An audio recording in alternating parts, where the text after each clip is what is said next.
Est-ce que vous souffrez de douleurs à la nuque, de maux de tête, de raideur au niveau des trapèzes, des tensions, des engourdissements au niveau des bras?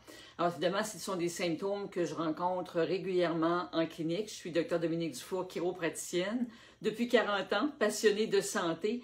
Et l'objectif de notre rencontre aujourd'hui, c'est de vous parler évidemment de ce qu'on peut faire pour prévenir ces problèmes-là assis dans votre salon. Et une des causes, parce que c'est beau de traiter une condition, mais on veut trouver, et c'est des questions que je pose régulièrement à mes patients, qu'est-ce que vous avez fait? Qu'est-ce qui s'est passé?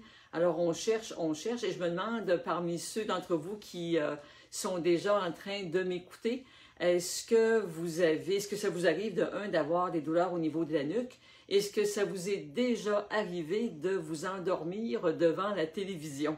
Alors, si c'est le cas, faites-moi des petits signes avec votre cellulaire ou votre tablette pour que je puisse savoir, évidemment, si ça vous est déjà arrivé. Et je dois vous avouer qu'en clinique, c'est une des raisons principales qui fait qu'il y a une récurrence. Les gens me disent, bien, je cherche, d'un coup, on me dit, ah, c'est vrai, je me suis endormie devant la télévision. Et il faut prendre conscience que la tête, c'est quand même un 10 à 12 livres, donc à peu près un 5 kilos. Donc, quand on s'endort avec la tête qui va ballotter, qui donne un coup vers l'avant et on se réveille en sursaut, alors ça donne une moyenne secousse au niveau de la tête. Alors, je vais vous partager un de mes trucs les plus simples. Alors, étant donné qu'on n'est pas très voyageur de ce temps-ci, si vous avez à la maison vos coussins de voyage qui sont en forme de fer à cheval, alors c'est une bonne chose qu'on peut se mettre autour de la nuque. De un, ça nous garde la nuque au chaud. Et si on a à s'endormir, bien, la tête va pencher beaucoup moins que si je n'avais pas le coussin. Et là, la tête va écraser complètement sur l'épaule, ce qui va créer un stress important au niveau des structures de la nuque. Et entre les vertèbres de la nuque, c'est là que passent les nerfs qui descendent vers les muscles de l'épaule et qui vont les irradier jusqu'au bout des doigts. Donc, si on a un pincement à ce niveau-là, il ne faut pas se surprendre qu'on va avoir des douleurs qui peuvent irradier sans avoir nécessairement de douleur à la nuque, mais on peut avoir des engourdissements au niveau des doigts qui vont provenir de pincements au niveau du cou. Donc, un bon oreiller de voyage qu'on va placer au niveau de son cou et qui va faire en sorte que si on s'endort, que ce soit la tête de côté ou un peu vers l'avant, mais j'ai quand même un soutien qui va être fait par l'oreiller. Il existe différentes façons. J'en ai un autre que j'aime bien parce qu'il est évidemment adaptable, dépendamment aussi du fauteuil que vous avez. Il y a peut-être déjà un appui au niveau de votre tête. Donc, à ce moment-là, l'espace à combler peut être fait simplement par un plus petit coussin. Ça peut être intéressant.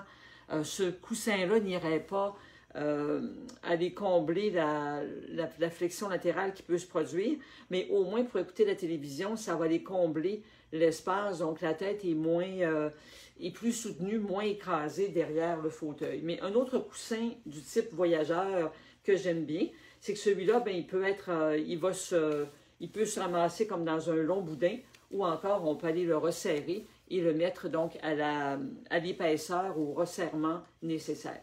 Donc, dépendamment encore là de l'espace qu'on a derrière la tête, on peut aller soit mettre un autre coussin derrière et avoir ce coussin-là par la suite. Donc, on est vraiment bien soutenu et la tête, à ce moment-là, va encore moins s'incliner de côté.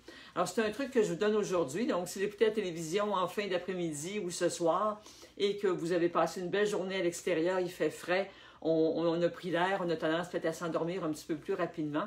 Alors, d'avoir un oreiller comme ça va vous prévenir bien des maux de cou. Alors, je ne sais pas si vous avez d'autres trucs, mais c'est le meilleur que j'ai pu trouver et recommander à mes patients. C'est joindre l'utile à l'agréable. On a un bon coussin. Si vous avez un sac magique chaud aussi qui peut se mouler au niveau de la nuque, ça peut être une suggestion qui fait que vous allez garder encore là, évidemment, la chaleur du coussin, du sac magique et avec la forme qui va encore là aller soutenir au niveau de la nuque. Alors, une autre chose importante, alors si vous aimez ce que je vous enseigne aujourd'hui, ce que je vous partage, faites-moi des petits j'aime pour que je puisse constater votre présence. Merci, je vois un petit j'aime qui monte, ça me fait plaisir.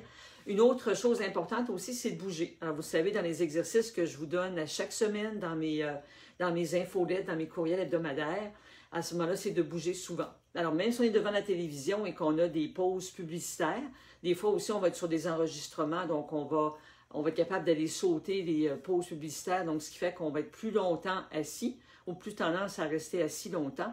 Je vous conseille toujours la minuterie. Ça peut être dérangeant pendant qu'on écoute un programme, mais ça vous oblige à dire, oups, ça fait 20 minutes, je me lève et je fais quelques exercices. Donc, écoutez, des choses très simples. Ça peut très bien de tout doucement d'amener la tête de côté. On va rapprocher l'oreille de côté. On maintient une quinzaine de secondes. On peut aller jusqu'à 30 secondes idéalement de côté. On ramène donc tout doucement. Les exercices de la nuque sont faits toujours avec beaucoup de douceur. Donc, on ramène la tête de l'autre côté. On va incliner en gardant le menton près de la gorge. Donc, on incline vers l'avant. Et lorsqu'on a envoyé la tête vers l'arrière, on ne va pas aller écraser les structures derrière la nuque, mais on va avoir comme l'impression que quelqu'un nous tire par les cheveux et je descends mes épaules en même temps en envoyant ma tête vers l'arrière.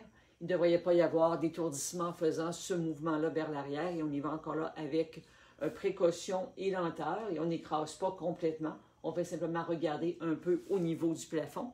Et ensuite, on va pouvoir regarder, on amène le menton vers, ici, mon côté droit, donc vers mon épaule droite. On va tenir 20 à 30 secondes. On revient et on va amener le menton gauche ici vers l'épaule gauche en regardant vers le sol. Donc, c'est des choses simples qu'on fait régulièrement en écoutant la télévision. C'est comme ça, on va garder de la circulation au niveau de la nuque. On a un bon coussin pour soutenir la tête. Et la tête qui pèse, je le répète, un 5 kg, un 10 à 12 livres. Donc, si la tête ballotte vers l'avant, ça fait beaucoup de pression au niveau des disques, des coussinets qui supportent vos vertèbres. Donc, on veut prévenir tous ces problèmes-là. Alors, je vous invite à cliquer sur le lien au-dessus de la vidéo si vous n'êtes pas déjà, vous ne faites pas déjà partie de ma communauté à laquelle j'envoie chaque semaine des exercices, des conseils de la sorte pour faire en sorte que vous allez profiter de la vie en meilleure santé possible et c'est ce que je vous souhaite. Alors, on se dit à bientôt pour d'autres conseils et je vous remercie de votre présence aujourd'hui. À bientôt.